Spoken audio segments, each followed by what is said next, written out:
వీరబ్రహ్మణ్య స్వాముల వారి యొక్క మఠం నుంచి స్వామి రావడం మనకెంతో శుభదాయకరమైన విషయం. స్వామీజీ మనకు తెలియని విషయాలు కూడా తెలియపరచండు. దీక్షలో ఎలా ఉండాలి, గురువుతో ఎలా మెలగాలి, మీరు కూడా గురువులు భవిష్యత్తులో అవుతారు, శిష్యరికం ఎలా ఉండాలని కూడా క్రమశిక్షణ చెప్పాడు. వాటిని మనం తప్పక పాటించాలి. మనకెంతో దూరం లేదు. శ్రీశైల శిఖరం దృష్టాంతన విద్యతే మనది శివదీక్ష. ఈ శివదీక్ష గురించి మనకున్న కొద్ది దేవాలయంలో దేవాలయ నిర్మాణం కూడా ఎలా జరగాలి, ఎలా ఉండాలి, భక్తులను ఎలా వెళ్ళాలని ఆకర్షణ చేసుకోవాలని కూడా మన స్వామీజీ చెప్పాడు.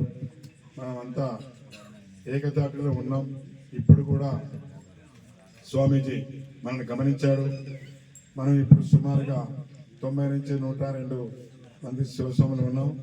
కాబట్టి మనం అందరం కూడా ఈ యొక్క